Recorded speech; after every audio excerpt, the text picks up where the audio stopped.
సునీతా రెడ్డి గారు వివేక హత్య కేసుకు సంబంధించి కొన్ని కీలక అంశాలు బయటపెట్టారు. అయితే ఇప్పుడు దీనికి దీటుగా అటు వైసీపీ వాళ్ళు నర్రెడ్డి రాజశేఖర రెడ్డి గారిని రంగంలోకి దించి ఆయన సీబీఐకి ఇచ్చిన వాంగ్మూలాన్ని బయటపెట్టారు. అసలు సునీత గారు చెప్పిన దాంట్లో ఏముంది, మరి ఈయన చెప్పిన దాంట్లో ఏముంది?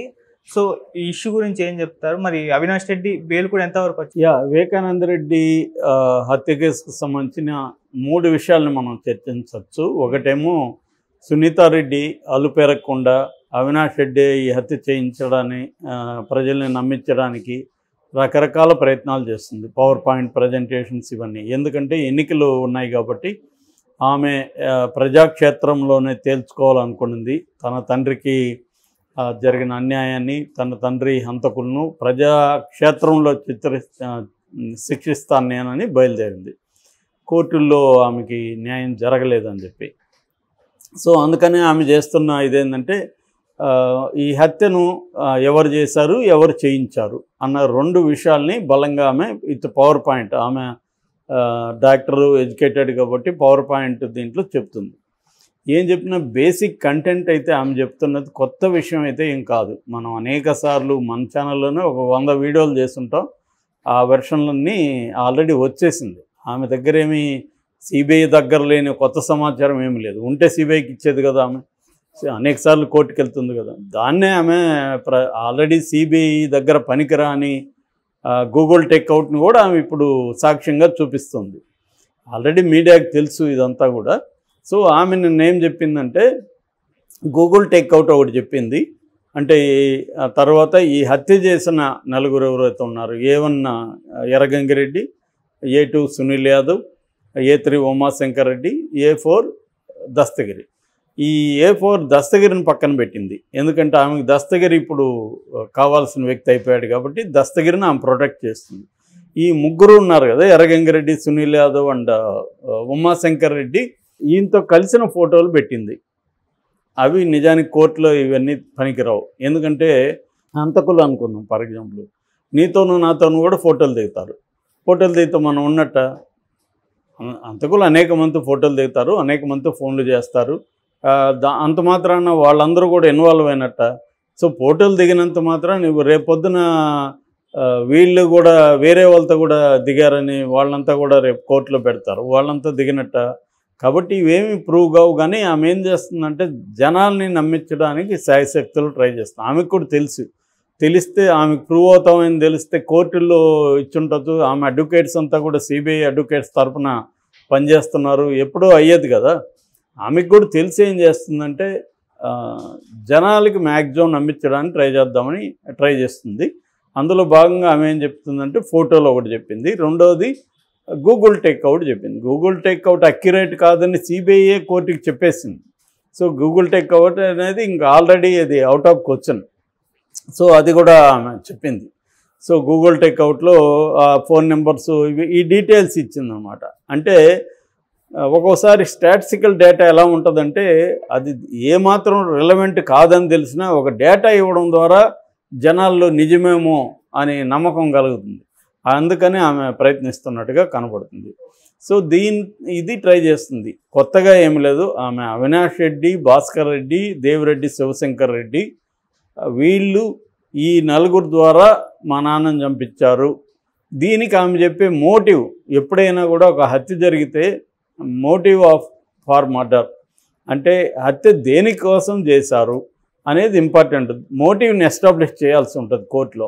అందుకని ఈమెం చేస్తుందంటే మోటివ్ని మళ్ళీ పాత వెర్షన్ని తీసుకొచ్చింది. అదేంటంటే అక్కడ తనకి అడ్డుగా ఉన్నాడు వివేకానంద రెడ్డి ఉంటే తను ఎంపీగా సీట్ ఇవ్వడు జగన్ కాబట్టి అడ్డుగా ఉన్నాడు కాబట్టి ఆయన తొలగించున్నాడు. ఇదొక విచిత్రమైన వాదన నాకు తెలిసి. ఎందుకంటే ఆ రోజు కూడా అవినాష్ రెడ్డి గెలుపు కోసం వెళ్ళి క్యాంపెయిన్ చేసి వచ్చాడు వివేకానంద రెడ్డి. మరి ఇంకా అడ్డుగా ఉండేది ఏంటి? ఆల్రెడీ జగన్ ఆయన్ని డిక్లేర్ చేశాడు అనఫిషియల్గా ఇతనే ఉంటాడని. ఆల్రెడీ ఇతను వెళ్ళి క్యాంపెయిన్ చేస్తున్నాడు. క్యాంపెయిన్కి వివేకానంద రెడ్డి వెళ్ళి కూడా క్యాంపెయిన్ చేస్తున్నాడు. ఇంక వివేకానంద రెడ్డి అడ్డుపడ్డం ఎలా?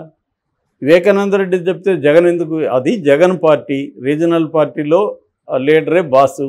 తనేమనుకున్నాడంటే తనకి వివేకానంద రెడ్డి వాళ్ళ నాన్నకి ఎలాగో అలాగే అవినాష్ రెడ్డి తను గ్రూమ్ చేసుకుంటే అవినాష్ రెడ్డి మనకి పనికొస్తాడు, అవినాష్ రెడ్డి లాయల్గా ఉన్నాడు, క్యాపబిలిటీస్ ఉన్నాయి, చదువుకున్న వ్యక్తి, తనని ఢిల్లీలో మనం గ్రూమ్ చేసుకుంటే ఢిల్లీలో రేపొద్దున మనకి పనికొస్తాడనేది అతను ఒక గ్రూమ్ చేసుకుంటూ వెళ్తున్నాడు, ప్లాన్డ్గా వెళ్తున్నాడు అతను. అట్లాంటి దాన్ని నువ్వు వెళ్ళి వాళ్ళకి ఇవ్వండి వీళ్ళకి ఇవ్వండి అవినాష్ రెడ్డికి ఇవ్వద్దంటే జగన్ ఎందుకు వింటాడు? జగన్కి ఒక ప్లాను ఒక వ్యూహం ఉన్నాయి దానికి సంబంధించి. దాంతో చెప్పుండొచ్చు ఈయన అవినాష్ రెడ్డి వద్దని వివేకానంద రెడ్డి అనుకొని ఉండొచ్చు, అట్లాగే తను కోరుకున్న షర్మిలాకు ఇంకొకరికి ఇప్పించమని అడిగి ఉండొచ్చు. ఆయనకున్న స్ట్రాటజీలో జగన్ వెళ్తున్నప్పుడు జగన్ ఆయన మాట వినలేదు. విన్నప్పుడు వివేకానంద రెడ్డి ఏం చేసి ఉండాలి? మామూలుగా అయితే నేను గట్టిగా వ్యతిరేకిస్తున్నాను, నేను రాను క్యాంపెయిన్కి కూడా అని చెప్పుండాలి కదా. మరి ఎందుకు క్యాంపెయిన్కి వెళ్ళాడు? క్యాంపెయిన్కి వెళ్తున్నాడంటే అర్థమేమి?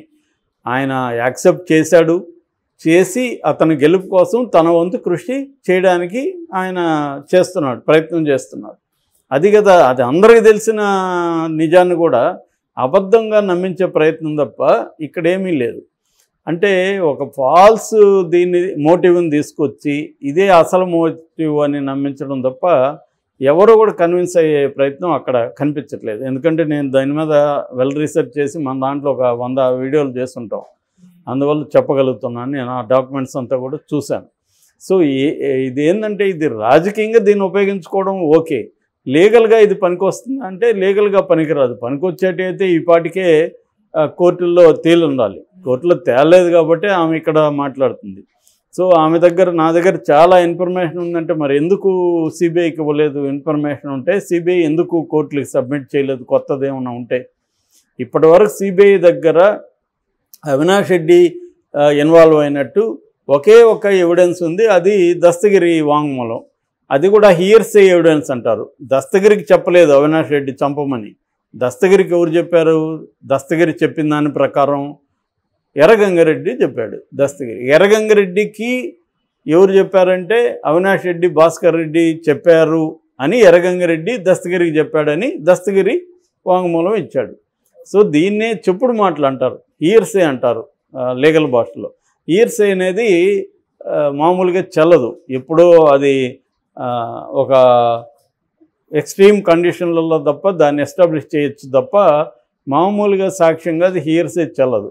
కాబట్టి ఇప్పుడు పైగా అతను అప్రూవ్ హంతకుడు అని ఒప్పుకున్న వ్యక్తి, అతని మాటలకి అంత వాల్యూ ఎలా వస్తుంది? హియర్సే ఇది రేపు పొద్దున కోర్టులో ట్రయల్ అప్పుడు ఇవన్నీ నిలవు. అది తప్ప ఇంకేమీ లేదు. బ్లడ్ ఇతను ఇంకోటి ఏంది వీళ్ళు ఆరోపించేది బ్లడ్ క్లీన్ చేశాడని. క్లీన్ చేసినట్టు ఎక్కడ అక్కడ ఆధారాలు లేవు. క్లీన్ చేసింది ఎర్రగంగారెడ్డి అని చెప్తున్నారు. ఇతను వెళ్ళాడు ఆ టైంకి, అంత తప్ప ఇతనికి మళ్ళీ ఫోన్ చేసింది ఎవరు? వీళ్ళ సునీత వాళ్ళ బావే శివప్రకాష్ రెడ్డి, వాళ్ళ సునీత వాళ్ళ హస్బెండ్ వాళ్ళ అన్న, ఆయన వివేకానంద రెడ్డి బావమరిది కూడా. ఆయన చేస్తేనే చెప్పింది, గుండె నొప్పి అని కూడా ఫస్ట్ ఆయనే చెప్పింది. సో ఇదంతా ఏంటంటే ఇప్పుడు కన్వీనియంట్గా మనకి ఎవరి మీద నేరం మోపాలో కన్వీనియంట్గా ఇన్ఫర్మేషన్ అంతా ఆ వ్యక్తి మీద పెట్టడం తప్ప ఏదీ లేదు. సరే, ఇది సునీత గొడవ.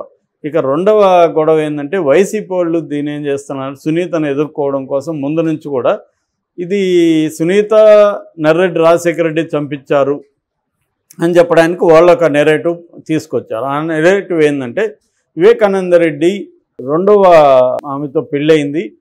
సో షమీం అనే ఒక ముస్లిం ఆవిడతో పెళ్ళయింది. ఆ పెళ్లి కూడా ఈయన అక్బర్ అనే పేరు మార్చుకొని ముస్లింగా కన్వర్ట్ అయ్యి పెళ్లి చేసుకున్నాడు. ఆమెకు షహన్షా అనే ఒక బాబు ఉన్నాడు. సో ఆ షహన్షాని తన వారసుడిగా తను రాజకీయాల్లోకి తీసుకురావాలంటున్నాడు, తనకు బాగా చదివించాలనుకుంటున్నాడు. ఇవన్నీ కూడా షమీం సిబిఐకి ఇచ్చిన వాంగ్మూలంలో ఉంది. అవన్నీ మనం చెప్పుకున్నాం, మన ఛానల్లో వీడియోలు ఉన్నాయి.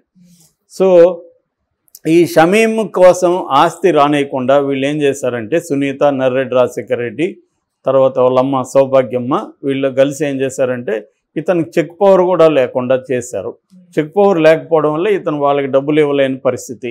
అందుకని ఈయన పంచాయతీలో ఇంకోటి చేయాలని. సో దీంట్లో ఈయన తన ఆస్తి అంతా కూడా వీలునామా వాళ్ళకి రాశాడని. సో దాని పత్రాల కోసం సునీత, నర్రెడ్డి రాజశేఖర రెడ్డి ఈ నలుగురిని పంపిస్తే ఈ నలుగురు వాళ్ళకున్న పర్సనల్ కక్ష వల్ల ఆయన్ని చంపేశారు.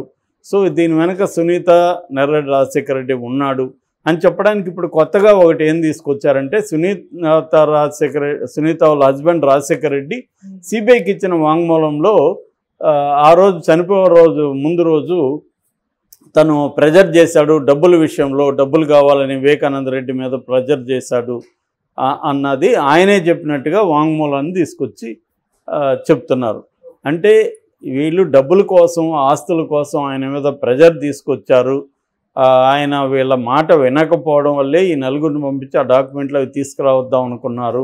దాంతో వాళ్ళు చంపేశారు. దాన్ని కవర్ చేయడానికి ఆయన రాసిన చివరి లెటర్ని కానీ, ఆయన ఫోన్ను కానీ పోలీసులకు ఇవ్వద్దని కృష్ణారెడ్డి, పిఏ కృష్ణారెడ్డి వీళ్ళు చెప్పారు. అందుకని కృష్ణారెడ్డి ఆ రెండింటిని కూడా తన ఇంట్లో దాచిపెట్టాడు.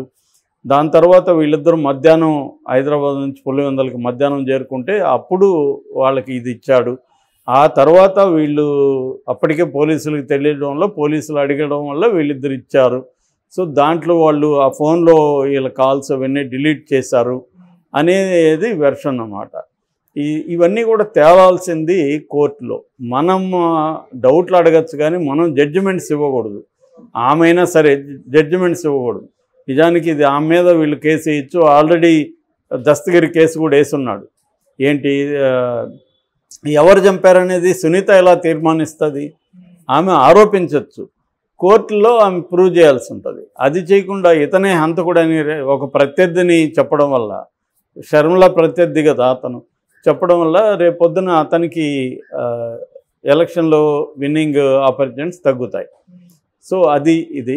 ఇక బెయిల్ విషయానికి సంబంధించి దస్తగిరి వేసిన బెయిల్ రద్దు పిటిషన్ని హైకోర్టు ఆమోదించింది. దాని మీద చర్చలు జరిగాయి. సో వీళ్ళ వాదనలు వీళ్ళు వినిపించారు. దస్తగిరిని బెదిరిస్తున్నారు కాబట్టి అతను బెయిల్ రద్దు చేయమని జడ శ్రవణ్ కుమార్ అడ్వకేట్ వాదించాడు. అవతల నిరంజన్ రెడ్డి ఏమో బెదిరించినట్టు ఎటువంటి ప్రూఫ్స్ లేవు, ఊరికే అతను ఆరోపిస్తున్నాడు తప్ప ప్రూఫ్ ఏమీ లేదు. కాబట్టి అతను పైగా ఇప్పుడు ఉన్నది ప్రభుత్వం ఎవరి చేతిలో ఉంది? ఎలక్షన్ కమిషన్ చేతిలో ఉంది.